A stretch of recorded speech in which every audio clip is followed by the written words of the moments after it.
সূর্য উঠলে বাদরের সমস্যা, শিয়ালের সমস্যা, কি বলেন, চামচিকার সমস্যা। তখন সেটা কি সূর্যের দোষ না বাদুর বিড়াল কিনা কয় চামচিকা এগুলির সমস্যা? সমস্যা তোমাদের। সূর্য তো উঠবেই, কোরআন তো আসবেই, কোরআনের কথা তো বলবোই, কোরআনের উসিলাই তো পৃথিবীটা এখনো চলছে, না তো কিয়ামত হয়ে যেত কবে। 1450 বছর আগে যদি কোরআন না আসতো, সব মানুষ যদি আবু জাহাল আবু লাহাব উতবা সাহেবের মতো হয়ে যেত, সেই তখনই আল্লাহ সিঙ্গার ভুৎকার দিয়ে দুনিয়া তামাম করে দিতেন, শেষ করে দিতেন। ঠিক নয় কি? লা তাকুমুস সাআতু হাত্তা লা ইউকালা ফিল আরদি লা ইলাহা ইল্লাল্লাহ। কিয়ামত ততদিন আসবে না যতদিন জমিনে একজন লা ইলাহা ইল্লাল্লাহ বললে ওয়ালা থাকে।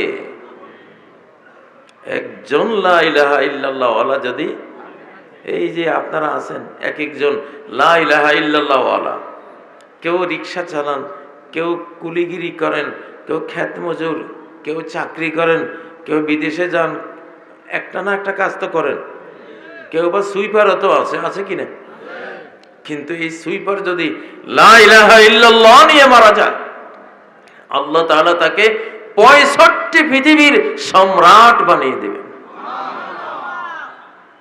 একজন লা ইলাহা ইল্লাল্লাহ ওয়ালার মূল্য 7 আসমানের চেয়ে বেশি, 7 জমিনের চেয়ে বেশি, কুল সৃষ্টি জগতের চেয়ে বেশি। যার কারণে সেই একজন যদি দুনিয়াতে বেঁচে থাকে, গোটা সৃষ্টি জগৎ আল্লাহ তাআলা তার জন্য চালু রাখবেন।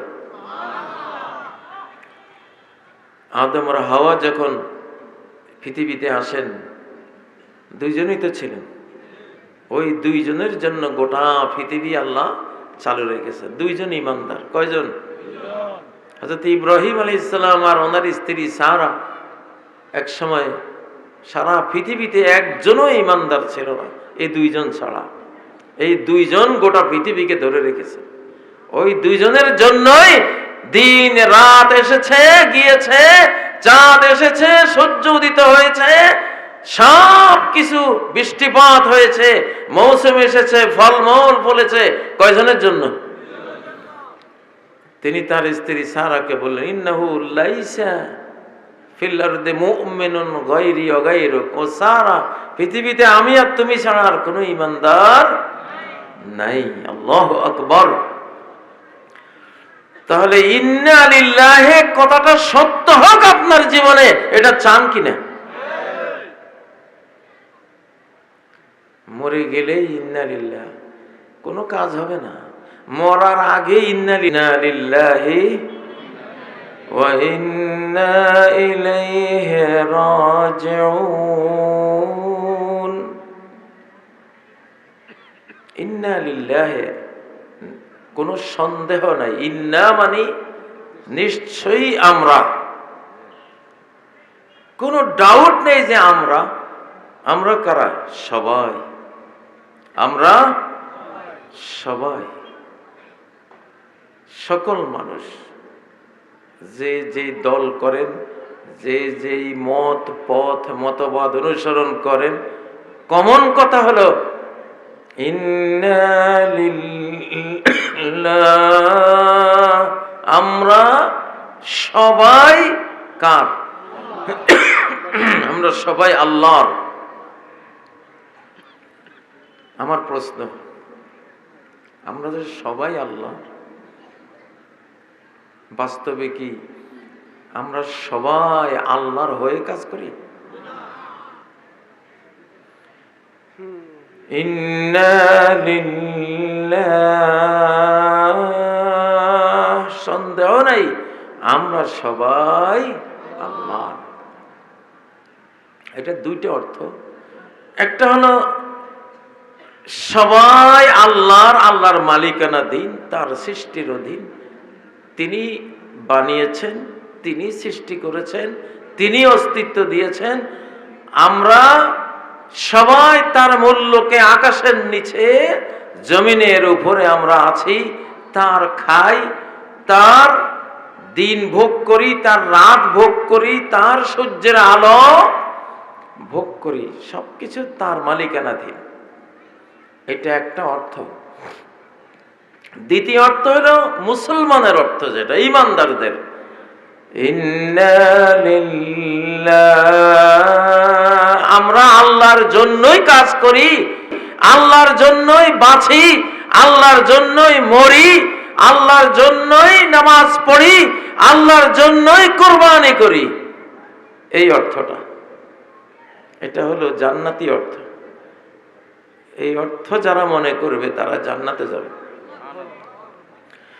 قل إن صلاتي ونسكي ومحياي ومماتي لله رب العالمين। বলো, আমার সালাত, আমার কুরবানি, আমার জীবন, আমার মরণ, সব কিছুই কার জন্য? আল্লাহর জন্য। এই অর্থে ইন্না লিল্লাহ, আমরা আল্লাহর, এইটা যে অন্তরে রেখে এই কালেমা বলবে, আসলে সে তো জান্নাতে চলে যাবে ইনশাআল্লাহ। এখন নাস্তিক মারা গেলেও তো বাংলাদেশে ইন্না লিল্লাহ এটা বলা হয়, ঠিক না? কোরআনকে আমরা জীবনের সর্বস্তরে চাই। বাংলাদেশে কোটি কোটি মানুষ আছে এটা চায় না, আছে না? আছে না? কোরআন আমাদের পার্লামেন্টে আসুক, এইটা এই দেশের কোটি কোটি মানুষ তাদের বুঝের ভুলে তারা এটা চায় না। তারা এটাকে দুর্নাম বলে, দুর্নাম কয়, এটাকে মৌলবাদ বলে, এটাকে শরিয়া আইন বলে, এটা সেটা কয়, কইয়া ডিনাই করে, করে কিনা? কিন্তু তারা বললেও তো সবাই কি বলে? ইন্না লিল্লাহ। তাহলে যে কোরআন চাইল না এই দেশের সমাজ, কোরআনিক সমাজ হিসাবে চায় না, কোরআনকে আইন বিধান হিসাবে চায় না, মরলে যদি বলি আমরা তো সবাই আল্লাহর, আল্লাহর জন্যই কাজ করেছি, আল্লাহর কোরআনের জন্যই জীবনটা শেষ করে এখন মৃত্যুবরণ করেছি, তাহলে এই লোকটা মিথ্যুক না? এই লোকটা কি মিথ্যুক? ইন্না লিল্লাহ, আল্লাহর জন্য আমরা সবাই। আসলে আমরা কত বড় মিথ্যা কথা বলি, কত বড় অসত্য কথা বলি।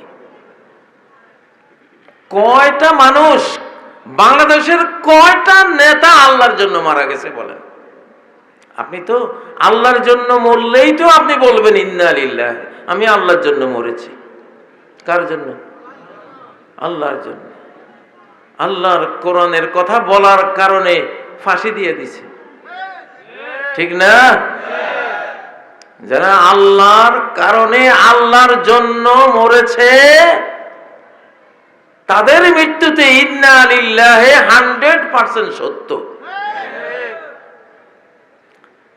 সাইদি সাহেব রাহিমাহুল্লাহ তিনি মৃত্যুবরণ করেছেন, আমরা দেখেছি। এটা কার জন্য ছিল? আল্লাহর জন্য। তাহলে ওনার মৃত্যুতে ইন্না লিল্লাহি 100% সত্য, ঠিক না? আরো যারা ফাঁসিতে ঝুলেছেন ইসলামের কথা বলার কারণে, কোরআনের কথা বলার কারণে, ঠিক না? নবীজির সাহাবী মহিলা সুমাইয়া নিহত হয়েছেন, শহীদ হয়েছেন এই কোরআনকে মানার কারণে, ঠিক নয় কি? প্রতি 100 জন সাহাবীর মধ্যে 60 জন যুদ্ধ ময়দানে শহীদ হয়েছেন। প্রতি 100 জনের মধ্যে কতজন? তারা কি ছিলেন? ইন্না লিল্লাহ।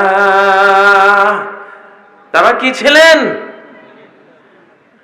ভাই, আমি রাজনীতি করি না, আমি কোন রাজনৈতিক এমপি মন্ত্রিত্বের জন্য দাঁড়াই নাই, দাঁড়াবো না কোনোদিন। আমি ধর্ম প্রচার করি, কি প্রচার করি? এটা আমার ধর্ম। এখন ধর্মের কথা কইলে কারো গায়ে লাগে, সেটা কি আমার দোষ না তোমার দোষ? তোমার দোষ।